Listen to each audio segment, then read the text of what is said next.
Okay, let's unpack this. Imagine spending, what, $2 million dollars on a motorcycle job? Sounds kind of crazy, That's right? really crazy. But that's exactly what Red Bull did way back in 2009. This guy flew off a ramp, landed on a 10-story building, all for an energy drink. Yeah, and that stunt, it didn't just tell you Red Bull was about pushing limits. It, like, showed you in a way you just couldn't forget. Exactly. And that's really the core of what we're diving into today. Promotion that goes way beyond just saying, hey, buy our thing. It's interesting, isn't it, how that seemingly over-the-top Red Bull stunt, it really just perfectly illustrates a basic principle. Effective promotion, well, it grabs your attention first, sparks that curiosity. Yeah. It's about shaping how you see something, not just, completing a sale. Precisely. So for this deep dive, we've pulled together a really diverse set of sources. We've got insights from Asana, HBS Online, Forbes, 2BYPLA, Improvato, even some foundational stuff from Wikipedia. No. Our mission today is basically to figure out what really drives customer demand and how you, the listener, can maybe apply some of these insights. Right. And for you, this is all about getting a clear, kind of engaging handle on the main ideas and the practical side of promotion. We're sorting through the noise to find those surprising facts, the memorable examples that, actually stick without getting totally bogged down. Okay, so let's lay some groundwork first. What actually is a promotion strategy? Good question. Asana gives us a pretty straightforward definition. It's basically a plan to create or increase demand for something. You do that by raising awareness and getting people interested in buying. Seems simple on the surface, but there's definitely more to it, right? Oh, absolutely. Which leads to the question, how does promotion fit into the whole customer journey? Well, it's not just one thing. It's woven throughout. Asana talks about those three main stages: awareness, consideration, and decision. Right. And a smart strategy needs different tactics for each stage. Think of it like that classic marketing funnel. At the top, people are just realizing they might need something. So your promotion needs to be broad, grab their attention. Yeah, like TV ads, sponsorships, maybe some really good content that pulls them in. Right. And you mentioned content marketing.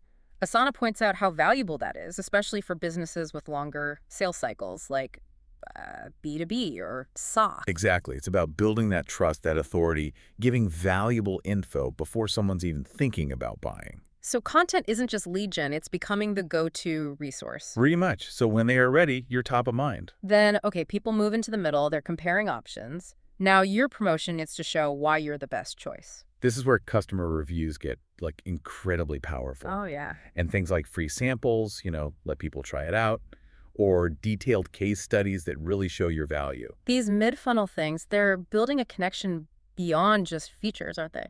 Totally. It's about showing how you solve their specific problem, building that confidence, showing the value, not just listing benefits. And then finally, bottom of the funnel, they're almost there.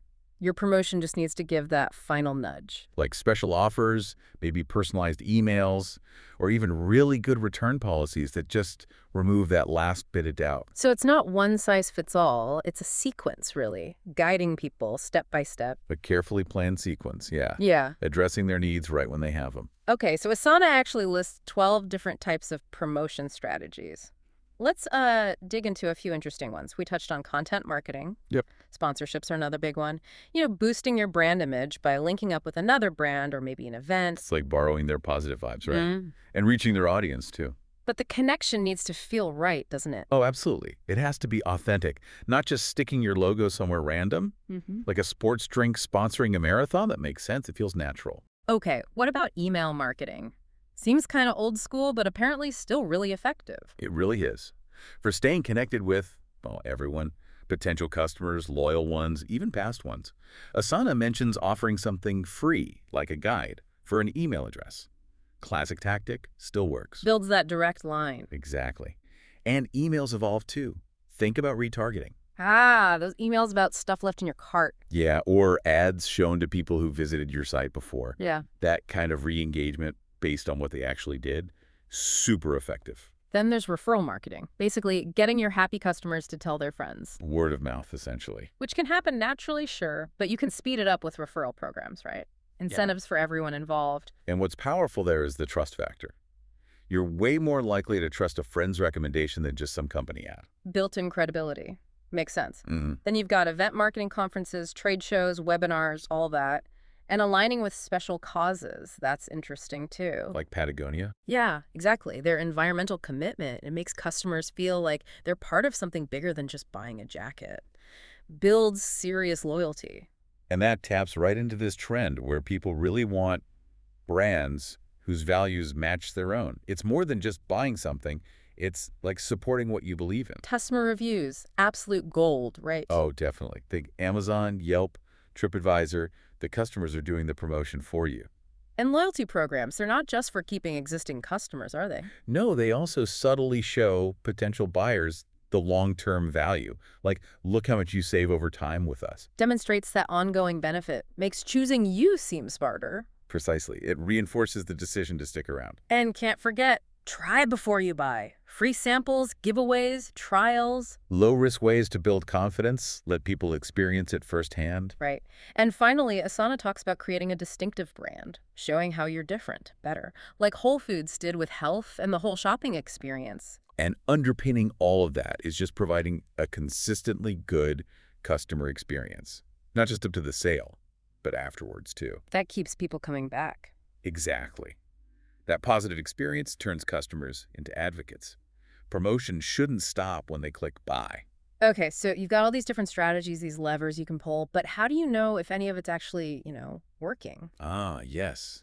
KPIs, key performance indicators. Right. HBS Online really hammers this home. These are the metrics that show if your strategies are effective, how you're progressing. And interestingly, they say only about 23% of marketers feel confident they're tracking the right ones. Which tells you it's not just about collecting data, it's about focusing on the metrics that actually mean something. HBS Online really stresses looking at metrics across the whole funnel too, not just final sales. Professor Gupta there says understanding where people drop off is key to fixing bottlenecks. So top of the funnel, awareness stage. Just getting noticed. HBS Online points to things like impressions. Like eyeballs on your ad, basically, how many times it's displayed. And search engine rankings. How easy are you to find online? Yeah, monitoring your rank, the keywords you show up for, your organic traffic. Yeah. That tells you about your visibility. Are people who are actively looking actually finding you? Okay, then consideration stage. People are researching, comparing. Click-through rate, CTR, matters now. That's the percentage you see your ad and actually click it. And cost per click, CPC, how much each click is costing you, plus engagement stuff like time on site, social media interactions. Shows how interested people actually are once they click. HBS Online gives those average CTRs, like 6.6% for search, 0.6% for display, useful benchmarks, even if they're just averages. Right, gives you a ballpark. And finally, the decision stage, getting them to buy or sign up. Conversion rate is huge here. The percentage who actually do the thing you want them to do. Then customer acquisition costs, CAC, how much did it cost overall to get that new customer? And of course, sales revenue and ROI, return on investment. ROI really brings it back to the bottom line, right? Revenue minus cost divided by cost. Did the marketing actually pay off financially? Exactly. HBS Online emphasizes ROI as that critical link. Shows the direct financial impact. It's kind of the ultimate measure. No, all these promotions, they need a solid foundation, a strong brand identity. Forbes gets into this. Yeah, the essentials. Yeah. Core values, a unique voice, compelling visuals, an authentic story. And authenticity seems absolutely key here. Oh, totally. The story has to feel real, resonate with people, reflect those core values consistently. Forbes uses that Duck Commander example. God, family, ducks. Right. Super consistent branding across everything. And their long-term employees apparently really live that brand, which makes it even more authentic. It just highlights how important internal alignment is. Yeah. Your employees are the brand of your customers. They need to get it, believe it. Forbes also talks about needing to monitor and adapt constantly, watching trends, customer preferences, competitors. Yeah, they mentioned a local plumbing service that shifted its branding to emphasize being local, specific plumbers in specific areas. Tapped into that buy local thing. It shows even established brands need to stay agile, right? Absolutely. Can't just coast. Got to stay relevant. Okay, theory, metrics. Let's get into some real-world examples. To Play Plea has this great collection of game-changing case studies. Shows a really wide range of approaches that worked. And what's great about case studies is seeing these concepts actually applied, seeing how different companies made them work for specific goals. Okay, digital marketing. Yudawi Hello had that Uncover campaign. Digital billboards with product codes people had to look up online. Drove traffic. Clever. Creates curiosity, pulls people directly to the website. Social media, Airbnbs made possible by hosts, really celebrated their hosts, got huge engagement, even got them back into TV ads. That shows the power of community building and authentic stories on social. B2B, Canva's What Will You Design Today campaign showcased how versatile their platform is. Focus on practical use, empowering users. Resonates with businesses. Influencer marketing, Dove's campaigns like hashtag pass the crown, hashtag detox your feed. They used micro-influencers for real talk about beauty standards. Huge success. Yeah, using those relatable, authentic voices connects way deeper than a celebrity sometimes. Email. Tuft and Needle, their personalized cart abandonment emails apparently drove a lot of revenue. Simple, but effective. Shows how those details matter for conversions. And YouTube marketing. Dollar Shave Club, our blades are fin great. Huh. Classic. That video was genius. Disrupted the whole industry, led to a billion-dollar sale. Textbook example of how humor and a bold message can just explode brand awareness. Nike's Dream Crazy with Colin Kaepernick. Powerful video marketing tapping into social justice, resilience. Shows brands aligning with big issues to connect with values-driven consumers. And Aerie Real campaign in e-commerce. Yeah. Unretouched ads, celebrating natural beauty, huge sales growth, lots of loyalty. Again, that authenticity and inclusivity really hitting home with our audience. Apple's Shot on iPhone, used content from users across social and traditional ads, brilliant integrated campaign. Yeah, leveraging your own customers as advocates through their content. So Yeah. smart. Baby Planet used affiliate marketing really strategically. Partnerships, discounts, drove impressive traffic and ROI. Shows the importance of picking the right affiliate partners and incentivizing them well. Dunkin' Donuts localized their menus for international marketing. Smart move. Critical.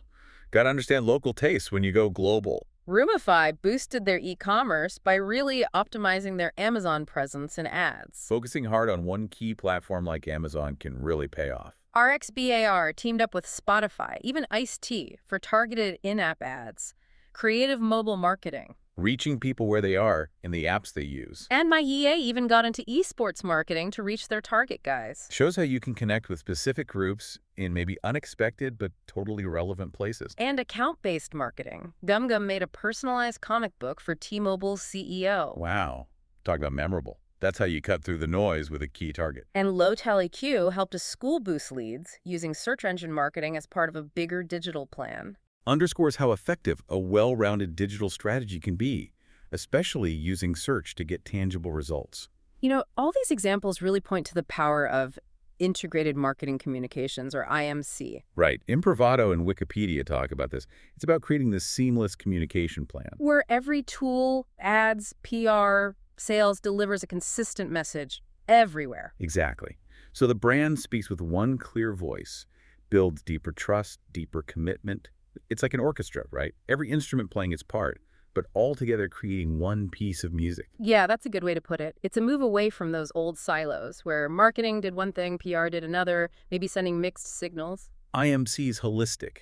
It ensures everything is aligned, reinforcing that core brand message. Improvato breaks IMC down into 5 main elements. There's advertising and promotion, personal selling. Public relations, direct marketing, and sales promotion. And the idea is they all need to work together, right? To complement each other. For sure. Each plays a part. Ads build awareness. Personal selling allows that tailored interaction. PR shapes perception. Direct marketing gets personal. Sales promotions drive immediate action. And getting started with IMC means, well, first looking at what you're doing now. Evaluating current strategies, yeah. Then setting clear goals. What do you actually want to achieve? And crucially, using technology to tie it all together. Absolutely key. Things like CRM systems, marketing automation tools, they help centralize everything, make sure you can deliver that consistent message across all the different places customers interact with you. Okay, finally, let's just quickly touch on some foundational marketing concepts from Wikipedia. Marketing, at its core. It's the activity, the processes for creating, communicating, delivering, exchanging things that have value for customers, partners, even society. And the main marketing concept is just understanding and satisfying customer needs better than the competition. That customer-centric view and understanding the difference between needs, wants, and demands is crucial. Needs are basic requirements. Wants are how we desire to fill them. Demands are wants we can actually pay for. Got it. Wikipedia also points out the differences between B2B and B2C marketing. Different strategies often needed. Right. And then the classic marketing mix, the 4 Ps, product, price, place, promotion. Still a foundational framework. Though it's evolved, right? Like the 4Cs: customer solution, cost, convenience, communication. More customer focus. The 4Ps give structure. The 4Cs shift the focus to the customer's perspective, both useful. And market segmentation, dividing your market into smaller, similar groups. Based on geography, demographics, psychographics, whatever makes sense. So you can tailor your efforts, Yeah. but the segments need to be viable, right? The DAMP criteria: discernible, accessible, measurable, profitable. Exactly. And finally, the promotional mix, the specific tools you use: personal selling, sales promotion, PR, ads, social media. Which you tailor based on who you segmented, right? Precisely. Good segmentation lets you fine-tune your mix and message for much stronger impact. Like that coffee shop example, treating students differently from office workers. That's segmentation making promotion more effective. Okay, so wrapping this up for you, the learner. Key takeaways. Promotion is, well, it's complex, it's dynamic, Yeah, multifaceted. but it really boils down to understanding your audience, picking the right strategies for where they are in their journey, actually measuring if it's working. Building that strong, consistent brand that connects, and thinking about how all your communication works together. And those case studies really showed that creativity, authenticity, and just focusing on customer value, that's often the secret sauce. Which leads us to a final thought for you. Look Yeah. back at all those examples. What's just one element, maybe even a small one, from someone else's promotion that you could maybe adapt or try out? Yeah, it doesn't have to be about selling something in the traditional sense. Yeah. How could you create your own little Red Bull jump moment? Big or small, just something to make a lasting impression. Exactly. We've really just scratched the surface here. Oh, for sure. Each of these strategies, these cases, has so much more depth. So we really encourage you to dig deeper into whatever sparked your interest. What other game-changing campaigns are out there? How is all this changing with new tech and shifting behaviors? It's a constantly evolving field. Hopefully this deep dive gave you a solid foundation to explore it further. Yeah, some good food for thought and maybe some inspiration.